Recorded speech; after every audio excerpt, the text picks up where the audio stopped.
Creating your own website is not simply about putting some pages and information online. Ensuring the security of your website is a bigger and highly crucial task. Most websites these days have a dedicated web server that gives them the leverage to grow and develop further. Although securing a web server can be a daunting operation and requires specialist expertise, it is not an impossible task. Here we will look at the 10 most common security issues related with web servers, and the steps that can be taken to secure them. A major concern to web server administrators is having unnecessary services running on the server. This could cause possible security risks. When operating systems are installed, they are not very secure. With the default settings, a large variety of services are switched on when they aren't really needed. The more services that are switched on, presents more of a chance for an attacker to gain entry to your systems. The services needed by a web server administrator would vary depending on the circumstances. Many organizations allow their employees to work from home. This, along with executives and salespeople trying to connect to the organization's network, means that there will be a lot of remote access traffic. This opens up a whole new avenue of security issues because it is harder to control off-site computers. There are various ways that you can make remote access connections more secure. A major consideration to be faced is the type of authentication to be used. There are various authentication protocols available in Windows, ranging from simple password authentication protocol which transmits passwords in plain text and is unsecure, to sophisticated methods such as extensible authentication protocol, remote authentication dialed-in user service which requires a separate authentication server. It is possible to set user properties to allow or deny remote access, or control access through remote access policies. These policies allow granular control of the remote access connections.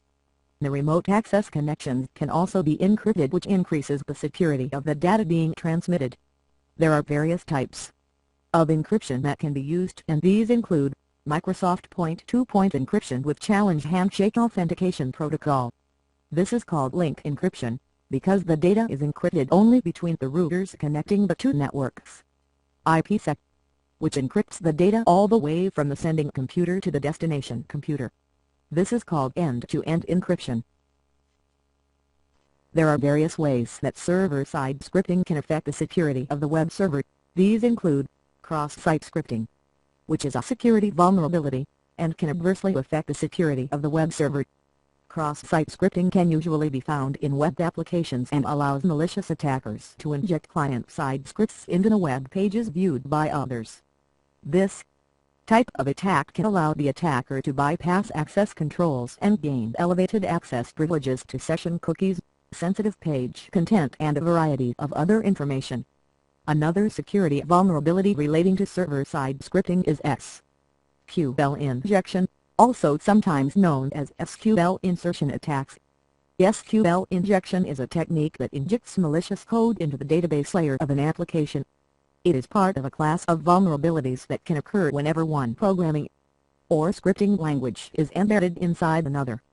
To prevent security holes while using server-side scripting, all input to the web server should be validated.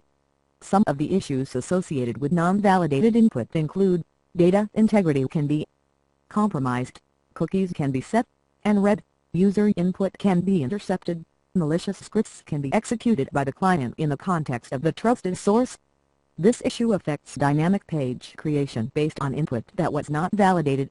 The following types of web page are the most vulnerable to these types of attack: search engines that return results pages based on user input, login pages that store user accounts in databases, cookies, and later write the username out to the client, web forms that process credit card information. It is important to understand the distinction between web server permissions and NTFS permissions. Unlike NTFS permissions, web server permissions apply to all users accessing your web and FTP sites. NTFS permissions apply only to a specific user or group of users with a valid Windows account. NTFS controls access to physical directories on your server, web, and FTP permissions control access to virtual directories on your web or FTP site. Web and FTP access permissions use the Windows account IUSR_computer name. When users access your site, using anonymous authentication, they use this account. By default, IUSR_computer name is given NTFS permissions IIIF for the actual folders that comprise the web or FTP site. You can, however, change these permissions for any folder or file in your site. For example, you can use web server permissions to control whether users visiting your website are allowed to view a particular page, upload information, or run scripts on the site. If web permissions and NTFS permissions differ for a directory or file, the more restrictive settings are used. All updates to security should be installed immediately. Often web administrators put this off because of the time and effort that is required to install the patches, restart the server, then get the server back online. In most circumstances, patches come out because a security hole has been identified. When the patch is released, the hole becomes public knowledge. You are putting yourself at an unnecessary risk by delaying the installation of the patches. These patches should be installed at the first available opportunity, to prevent any unauthorized access to your web server and the information it stores. The default accounts should never be used, as this causes various issues that can lead to unauthorized access to the web server. It is good practice to change the passwords for all the default accounts on the server. Leaving the default accounts can increase the server's chances of an attack. It is also a wise choice for the built-in administrator accounts to be renamed too. With web servers playing a more prominent role in today's organizations, web server security is a major issue, and taking precautionary measures to harden the security of the web server can reduce the likelihood of attack. Monitor the traffic and logs on a regular basis and quickly identify and take care of any possible threats.